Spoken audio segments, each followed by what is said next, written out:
Nessa eleição especificamente, que fez você fazer o post que viralizou, o que você entende que a imprensa e especificamente a Rede Globo tenham feito de tão errado e o quanto isso você acha que manipulou, mexeu com o resultado da eleição? Tem um ponto para mim que é o pior de tudo, que é a questão da pandemia. Então, eu vi as denúncias chegarem no meu WhatsApp e eu mandei para as pessoas de dentro da Globo e essas pessoas não puderam publicar. Para mim, tudo que foi feito durante os 2 anos de pandemia foi para penalizar, sacrificar não só o Bolsonaro, mas o Brasil como um todo.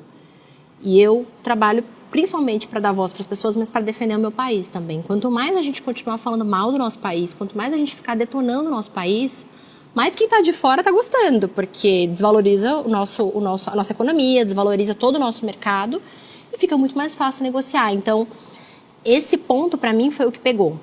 Eles terem posicionamento político, eles serem a favor do PT, a esquerda, é terrível, é terrível. Eles simplesmente esquecerem que o Lula não foi... qual foi a palavra que o Bonner utilizou? Você não deve nada à justiça. Não, peraí. Cara, eu adoro o Bonner, mas aquele editorial foi de lascar. Cara, como assim você não deve nada à justiça? Eu entendi o que ele quis dizer. Eu também, mas foi colocado de uma maneira tão assim na abertura que parecia que ele ia receber um astro de Hollywood, entendeu? Rica, isso é oratória, né? Isso é manipulação, isso é comunicação. A gente sabe que o tom de voz, os gestos, o jeito que você fala pode falar muito mais do que as palavras. Então a gente sabe disso. A tua mãe, quando você era criança, gritava lá no fundo: Rica! Você fala, sabia. Mano, fudeu. Eu sabia. Agora, se ela falasse: Rica, vem cá! Pronto, já mudou. Então, pra mim, o que pega é isso. Para mim, o que pega é essa manipulação velada. Se posiciona, fala, ó, nós somos contra o governo, nós somos contra o Bolsonaro, porque é interessante. Abre o jogo. Essa eleição, eles prepararam todo o terreno durante 4 anos. E eles prepararam o terreno da pior maneira possível. Não só falando de política, mas detonando o país, sabe, pro mundo. Pro mundo. Teve toda a questão de vacina, engraçado de dados, tudo errado. Você falou agora, é interessante, porque eu no dia da eleição eu tava fora do Brasil. E aí eu tentei explicar para algumas pessoas fora do Brasil o que tinha acontecido aqui. E é impossível. É impossível. Quando você conta a história, o cara fica olhando, mas como assim? Ele estava preso, mas ele foi inocente? Não. Mas aí quem deixou ele concorrer? Não, então, deixaram porque ele não estava mais preso. Mas aí o próprio povo, eles não conseguem entender a lógica que tem na parada. E aí a impressão que eles têm, e eles falam pra gente, é assim, mas esse presidente do Brasil, ele proibiu as pessoas de se vacinar. Não proibiu ninguém de vacinar. Não, proibiu, a gente viu aqui. Aí você começa a tentar entender, como é que essas pessoas aqui fora acham que o Brasil foi proibido, olha o nível, foi proibido, eu não ouvi isso de 1 não, né? Nem de 2. Foi proibido de vacinar as pessoas no Brasil. Como é que você tem informação de Londres no Brasil? Pela imprensa de Londres. Como é que você tem informação lá fora daqui? Sim. Pela imprensa brasileira.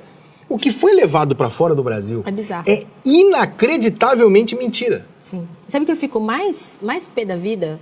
Não é nem com o estrangeiro que pensa isso. Não, mas não tem culpa. Não tem culpa. Foi manipulado. Mas eu fico muito fula da vida aquela pessoa que sai do Brasil por melhores oportunidades, vai morar nos Estados Unidos, na Europa, na Austrália, passa perrengue e aí vota na esquerda? Ei, pera lá, bonitão. Você foi... Eu tenho um casal de amigos que é gay e foi morar lá porque em Vitória eles não se sentiam seguros, por uma questão de segurança, porque eles achavam que sofriam muito preconceito em Vitória, no Espírito Santo, porque, segundo eles, é um estado muito conservador e não respeita os gays. Beleza, irmão. Você foi lá para os Estados Unidos, te apoia, você é meu amigo, até embaixo d'água, ok.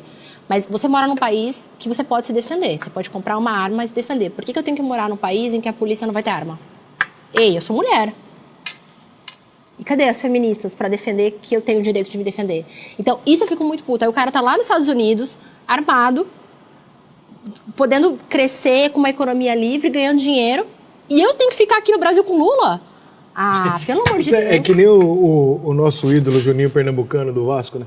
Que falou do PT, de esquerda, PT, comunismo, socialismo, caralho, porra, não sei o que, lá foi morar em Los Angeles. Mamãe... Então, tu corre pro centro capitalista do mundo. Exato. Qual é a lógica disso? Exato, porra? fica no Brasil. Vai pro país, então, que seja... Que tem os seus princípios. Que tá alinhado. Eu acho que a grande pauta aqui do que a gente tá falando, né? O podcast não é meu, mas jornalista não resiste. É a hipocrisia. Sim. É a hipocrisia. É isso que pega pra mim. Então, quando eu vi aquele vídeo e eu postei o porquê que eu saí da Globo, é porque quando eu contava que eu tinha saído da Globo, as pessoas falavam assim, a Giovana saiu da Globo porque ela não era uma boa repórter. A Giovana saiu da Globo porque ela não foi humilde, não soube baixar a cabeça. Toda Eles empresa... acham que ninguém pede demissão da Globo, né? Não, a Globo é... Gente, só 1980, nós temos 2022. Toda empresa tem o seu estilo, porque tem que ser humilde, adaptar ao tom de voz e estilo da empresa. Não, realmente, enquanto eu estava lá, eu fiz um bom trabalho. Ninguém pode falar o contrário.